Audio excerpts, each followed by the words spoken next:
A body was found in the Ohio River. This happened around 9:45 when police got a call of a body near captain's quarters.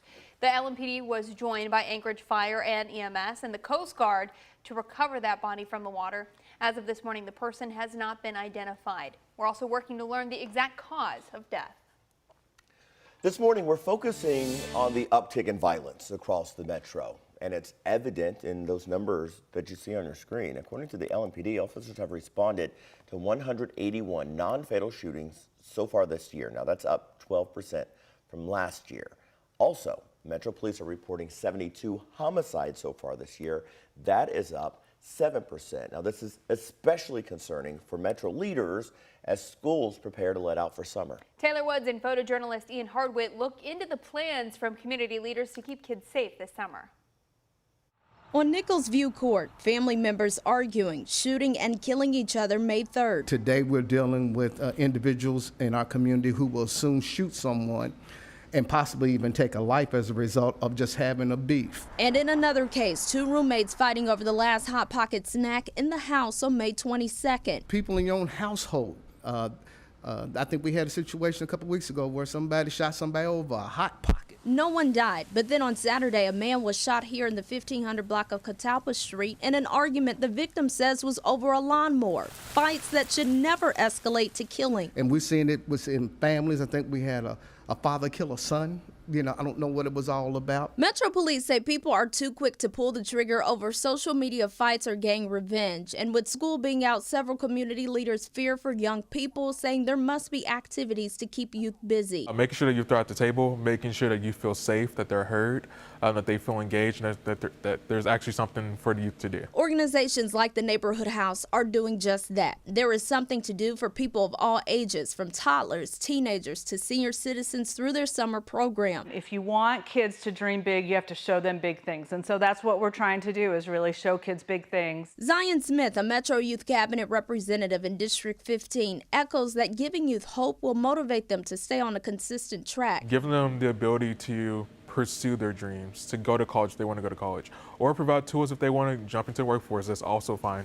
In Louisville, Taylor Woods, WHAS11 on your side.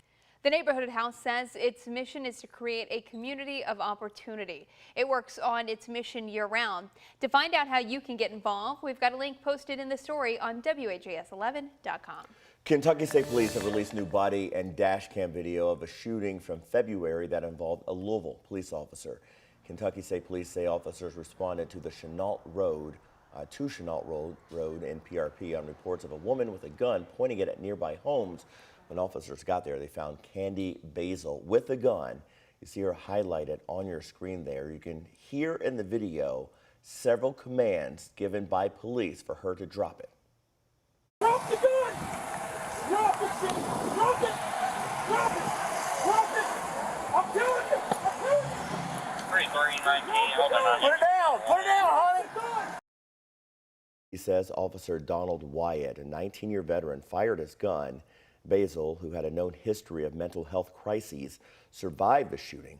Officer Wyatt was placed on administrative duty per department policy. KSP says this is still an ongoing investigation. Nearly 2 months after 5 people were killed in a mass shooting at Old National Bank, the branch is moving into a new location in downtown Louisville. The shooting happened on April 10th in the Preston Point building on Main Street. In a statement, Old National Bank said it's moving out of respect for the employees killed and those impacted. It plans to open the new branch by June 26th, and a space once occupied by Stockyards Bank. The new building isn't far away. It's the Mercer building at 4th and Market.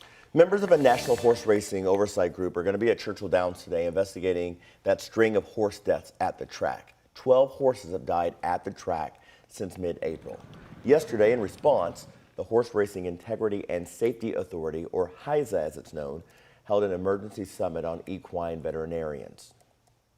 They will use whatever they have at their disposal and determine whether or not there's anything missing, particularly like training records or veterinary records that preceded the horse racing at the track. So horse racing authorities will be at the track later today to provide a second opinion. HISA notes no jockeys or trainers have said that they believe the track is a factor in those horse deaths. Also today, the historic Hogans Fountain in Cherokee Park is reopening. The landmark is ready for visitors again after the Olmsted Parks Conservancy put $230,000 into its restoration. The fountain's a part of the park's scenic loop, and we do know that the restoration of the space includes new seating and some landscaping. The reopening is set for 10 o'clock this morning.